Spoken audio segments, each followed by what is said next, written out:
singkatan dari Yayasan Gabungan Rumpun Pemuda Nusantara. Yayasan Garuda Nusantara didirikan tahun 1985.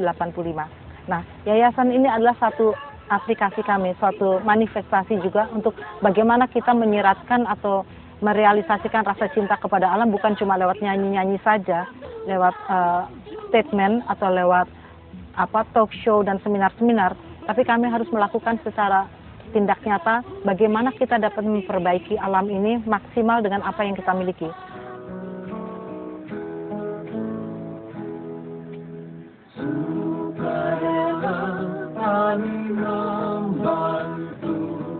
Istimewanya lagi Garuda Nusantara ini dengan berbagai pendukungnya itu dia banyak berkecimpung di bidang bantuan apabila terjadi bencana alam.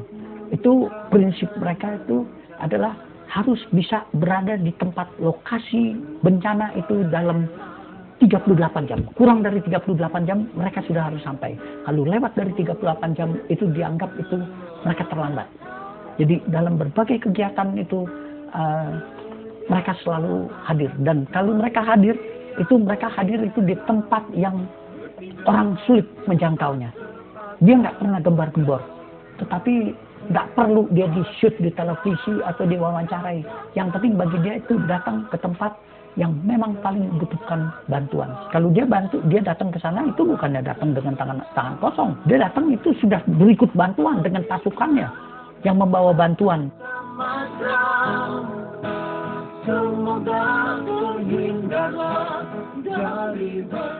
Kalau ingin saya sampaikan apa yang paling membekas adalah satu, yaitu ketika saya mengalami stroke.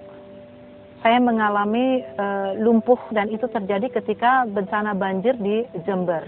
Saya tenggelam di lumpur hidup selama 1 jam. Saat itulah saya mengalami pelan-pelan menuju ke arah sakit stroke. Akhirnya saya lumpuh, kaki saya tidak bisa jalan dan saya tidak bisa bicara. Ini memukul saya karena sebagai seorang pejalan kaki, sebagai seorang pecinta alam, dan sebagai seorang pendaki gunung, kaki saya tidak berfungsi. Itu sangat memukul saya.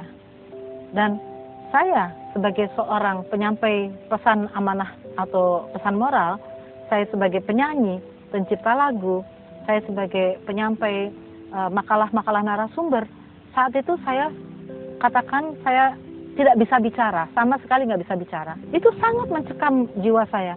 Saya tidak bisa jalan, sementara sebagai seorang pendaki saya memerlukan kaki yang sempurna. Saya tidak bisa nyanyi, sementara saya memerlukan suara untuk sebagai seorang penyanyi. Disitulah saatnya saya mengulangi hidup saya mulai dari zero lagi pada saat saya sakit stroke. Tapi saya sangat depresi, tapi saya tidak frustasi. Karenanya saya pelan-pelan saya meniti kembali spirit itu. Nah, spirit inilah yang menyelamatkan saya. Karena spirit ini yang membuat saya bangkit kembali.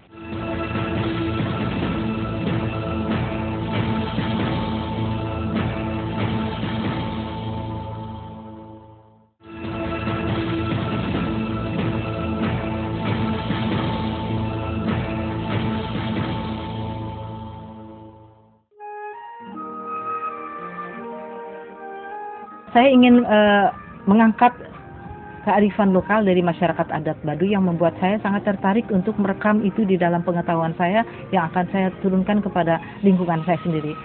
Jadi masyarakat adat Baduy memiliki sebuah pikukuh ya.